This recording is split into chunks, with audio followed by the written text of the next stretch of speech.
안녕하십니까. 네 번째 세션을 담당하게 된 조동현 변호사입니다. 바로 발표로 들어가겠습니다. 저는 세 가지 주제로 나누어서 오늘 발표를 진행할까 하는데요. 쌍방 미행 쌍무 계약과 공사대금 회수 방안, 그 다음에 도산 절차에서 도급 계약과 관련한 공익채권 또는 재단 채권의 취급에 대해서 말씀드리고 결론으로 넘어가도록 하겠습니다. 첫 번째 주제입니다. 먼저 최근 앞서 우현수 변호사님께서도 발표하셨습니다마는 워크아웃과 관련해서 태형건설의 사례가 있습니다. 이 워크아웃에 대해서는 2012년에 제정되고 14년에 개정 작업을 거친 워크아웃 건설사 MOU 지침이 적용될 것이고요. 이와 관련해서 최근 보도된 태형건설 보도 자료에 의하면 워크아웃 개시까지 발생한 부족 자금과 워크아웃 이후 PF 사업장 이외의 사유로 발생한 부족 자금은 주 채권단이, PF 사업장 처리 방안에 따른 필요 자금은 대주단이 각각 부담한다라는 취지의 보도가 있습니다. 그럼 PF 사업장 정리와 관련해서는 그 절차상 실사 과정을 거치도록 되어 있는데요. 이 실사 과정을 거칠 경우에 PF 사업장의 존속 또는 그 외 시공사 교체 또는 경공매 절차 등으로 정리되는 것으로 예상됩니다. 워크아웃 실사 결과 정리 대상으로 분류된 PF 사업장의 경우에 그 해당 사업장에 대해서 공사대금 채권을 가진 협력업체로서는 채권 회수가 가장 큰 초미의 관심사가 될 것입니다. 그러면 워크아웃 개시 후에 또는 워크아웃 개시 논의가 있는 과정에서 그와 같은 실사 결과가 나올 때까지 협력업체는 기다리고만 있을 것인지와 관련해서 근본 세미나에서는 민형사상 법적 조치에 대해서는 논외로 하고 워크아웃 절차를 넘어서서 회생 또는 파산 절차에 이르렀을 때 그 시공사에 대한 채권자로서의 협력업체가 가지는 지위나 이해관계, 가지고 있는 공사 대금의 취급에 대해서 논의하도록 하겠습니다. 채무자인 시공사가 워크아웃 절차에 들어가 있다 손 치더라도 채무자를 회생 신청하거나 또는 파산 신청하는 채권자의 권리 내지는 채무자 스스로가 회생이나 파산 신청하는 절차가 금지되지는 않습니다. 과거에 충북 제천에 있던 리조트 회사의 경우에도 워크아웃 진행 중에 회생 절차에 신청했던 사례가 있고 해당 절차를 저희 발언에서 수행해서 인가까지 마무리했던 사례가 있기 때문입니다. 특히 경매 개시 신청을 고려해야 되는 담보권자가 있는 그 PF 사업장이 있을 수 있습니다. 그와 같은 경우에 협력업체가 시공사인 채무자에 대해서 어떤 권리와 지위를 가질 수 있는지 등도 검토할 논의의 쟁점이 될 수 있습니다. 시공사에 대한 채권자로는 담보권자나 일반 채권자, 임금 채권자나 용역 수수료 채권자, 조세 채권자 등 다양할 수 있습니다. 여기서는 협력업체가 하수급사로서 수급사인 시공사에 대해서 대체로 전형적인 일반 회생 채권자 내지는 파산 채권자 또는 경우에 따라서는 재단 채권자에 해당될 수 있다라는 논의를 살펴보도록 하겠습니다. 시공사와 협력업체 간에는 여러 가지 법률 관계가 존재할 수 있습니다. 본 세션에서는 공사 도급 계약 형태를 전제로 한 협력업체를 주로 논의하도록 하겠습니다. 공사 도급 계약의 경우에는 하수급사인 협력업체는 수급사인 시공사에게 공사 계약에 따른 공사 이행 의무가 있고 수급사인 시공사는 협력업체에 대해서 공사 대금 지급 의무가 쌍방 간에 각각 존재하게 되고 그와 같은 상황에 대해서 이행하지 못하고 남은 채무가 있을 때 그 잔존하는 채무를 이행해야 하는 형태를 전제로 하고 있습니다. 워크아웃 절차에서 실사 결과 존속 사업장으로 분류된 경우에는 대주단이 공사대금을 지원합니다마는 정리 대상 사업장으로 분류된 경우에는 협력업체, 즉 채권자인 협력업체의 경우에는 시공사에 대해서 경공매 절차에서 배당되는 채권이 얼마인지를 수동적으로 또는 소극적으로 바라볼 수밖에 없는 지위에 있습니다. 다만 이와 관련해서 저희 부동산 PF 사업 위기사업장 대응팀에서 2023년도 3월에 실시했던 웨비나에서 제가 발표했던 네 번째 세션에서 협력업체가 채권자로서 시공사에 대해서 또는 시행사가 채권자로서 다양한 회생 절차 내지는 파산 절차에 대해서 가지는 지위를 시공사에 대해서 행사할 수 있다는 논의를 한 바 있습니다. 그 부분 살펴봐 주셔도 이해에 도움이 되실 것 같습니다. 먼저 협력업체가 시공사에 대해서 가지고 있는 채권이 공익채권으로 취급되는 경우와 관련해서 논의를 살펴보겠습니다. 공익채권이라는 개념은 이미 잘 알고 계신 경우가 있겠습니다만은 수급사인 시공사가 회생 절차 개시 신청을 했을 때를 논의하고 있습니다. 그와 같은 경우에 공익채권이라 함은 채무자 시공사가 회생 절차 수행에 필요한 비용 지출을 위해서 인정되는 채무자에 대한 청구권에 대해서 채무자 회생 및 파산에 관한 법률 제179조에 의해서 인정되는 채권이 일반적이고요. 그 외에 개별적 법규에 따라서 인정되는 공익채권이 있습니다. 그 효과가 실로 일반 회생채권과 달리 강력한데요. 회생 절차에 의하지 않고 수시로 변제받을 수 있습니다. 그리고 회생채권이나 담보권보다 우선해서 변제받을 수 있다는 것입니다. 이 부분이 가장 중요한 부분입니다.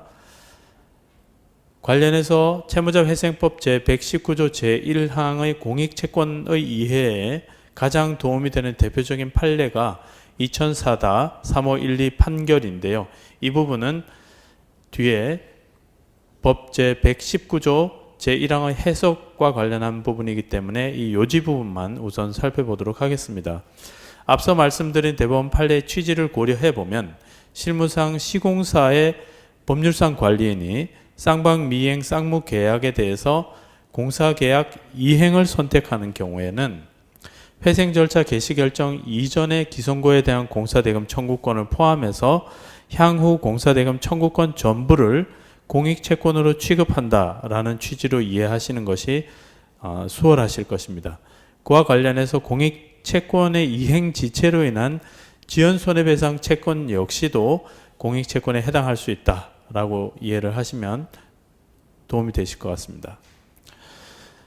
이와 같은 공사도급 계약에 있어서 이행을 선택하는 경우는 기준이 회생 절차 개시 결정을 기준으로 해서 그때까지 각각 이행이 완료되지 않은 공사계약이나 지급되지 않은 공사대금이 있을 때 그와 같은 상황을 전제하고 논의하고 있습니다. 이때 회생 절차 개시 결정 단계에서는 채권자인 협력업체로서는 법 제119조 제1항에 따라 또 제2항에 따른 특히 제2항에 따른 협력업체는 시공사의 법률상 관리인을 상대로 해서 공사계약을 이행하라라는 최고를 할 수가 있습니다. 그와 같은 최고를 했을 때 채무자인 시공사의 법률상 관리인이 아무런 응답을 하지 않을 경우, 즉 30일 이내, 최고를 받고 30일 이내에 확답을 하지 않을 때는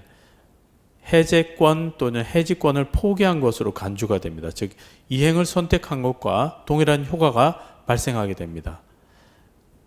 자, 이와 달리 도급 계약을 해제를 선택하는 경우에 여전히 기성고에 대한 공사대금 청구권이 공익채권으로 분류될 것인가 아니면 회생채권으로 분류될 것인가에 대해서 대법원은 회생채권으로 분류하는 것을 전제로 논의하고 있습니다. 즉 협력업체인 채권자로서는 시공사에 대해서 회생 신청 또는 워크아웃 개시 신청 또는 워크아웃 절차가 진행 중일 때 전략적으로 회생 신청을 할 수도 있고 또는 회생 신청이 됐을 때는 공사 계약을 이행하도록 촉구할 수도 있습니다. 그와 같은 권리를 적극적으로 최고권을 행사할 필요가 있겠습니다. 본 2016-22만 1887호 판결은 매우 의미 있는 판결이기 때문에 유심히 연구하고 살펴보시기를 권해드립니다. 특별히 쌍방미행 쌍무계약의 해제와 관련해서는 파산 절차에서 논의되는 파산법상의 337조가 적용되지 않습니다. 왜냐하면 회생 절차에는 파산 절차와 달리 민법 674조 제1항이 적용되기 때문입니다. 파산 절차의 특칙으로서 회생 절차에는 동민법 규정이 적용되기 때문에, 즉 다시 말씀드려서 법률상 관리인이 도급 계약을 해제를 선택하더라도 협력업체인 채권자는 그 해제와 관련한 손해배상 청구권을 행사하지 못한다라는 것입니다. 다만 파산 절차의 경우에는 파산 채권자로서 손해배상 청구권을 행사할 수 있다라는 337조의 규정이 있습니다. 뒤에서 말씀드리겠습니다. 먼저 도급계약과 재단 채권과 관련해서 논의를 살펴볼 텐데요. 앞서는 회생 절차의 경우에는 공익채권으로서 협력업체가 수시로 우선해서 변제받는 권리가 있었다면, 만일에 예를 들어서 협력업체인 채권자 또는 채권자단이 채무자인 시공사에 대해서 파산 절차 신청을 했을 경우, 또는 채무자인 시공사가 스스로 파산 신청을 했을 경우에 협력업체가 가지고 있는 공사 계약상의 도급 계약에 대한 채권이 어떤 취급을 받을 수 있느냐, 특히 재단 채권과 관련해서 살펴보면 도급사인 발주자가 파산한 경우는 본 웨비나에서는 논의하지 않기로 하겠습니다. 수급사인 시공사가 파산 신청이 된 사례를 전제로 해서 저희가 살펴보겠습니다. 앞서 회생 절차의 경우에는 민법 674조 제1항 또는 제2항이 적용되는데, 이 부분 회생 절차에는 민법이 적용되고 파산 절차에는 채무자 회생 및 파산에 관한 법률 제337조가 적용된다는 두 가지 큰 대별된다는 부분 잘 이해를 하셔야 될 것 같습니다. 관련해서 335조, 337조가 중요한 규정이 되겠고, 재단 채권의 개념에 대해서는 채무자 회생 및 파산에 관한 법률 제473조 규정을 잘 살펴봐 주시기 바랍니다. 특별히 수급사, 시공사가 파산한 경우에는 채무자 회생법 335조가 적용되고, 동일하게 쌍방 미행 쌍무 계약에 대해서 해제 또는 이행의 선택권이 파산 관제인에게 주어져 있습니다.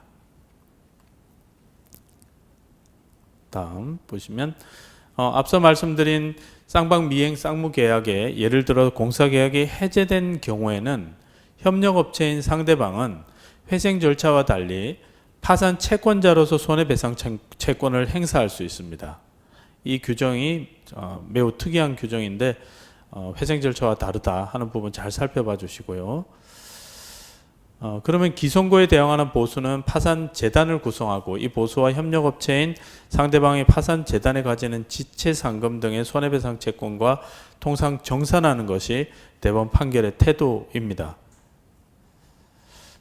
또한 파산 관제인이 이행을 선택하는 경우에는 상대방의 협력업체는 회생 절차의 경우와 마찬가지로 재단 채권, 즉 우선 변제되고 수시 변제 받을 수 있기 때문에 상대방의 협력업체, 즉 채권자인 우리 협력업체들은 관제인을 상대로 해서 또 워크아웃 진행 절차 진행 중에 해당 사업장의 사업성에 대한 적절한 설명을 하면서 재단 채권자로서 권리를 주장하는 것이 채권 회수에 매우 유익할 수 있다는 점 말씀드리고 싶습니다. 특별히 이제 마지막으로 한 가지만 말씀드리면, 재단 채권으로 분류되는 경우에는 채권 신고 또는 채권 조사 확정 재판 절차를 거칠 필요가 없습니다. 다만 파산 관제인에게 재단 채권을 협력업체가 가지고 있다라는 취지를 반드시 알리는 것이 배당받을 때 유익할 수 있기 때문에 유념해 주시길 부탁드립니다. 여기까지 본 발표를 들어주셔서 대단히 감사합니다.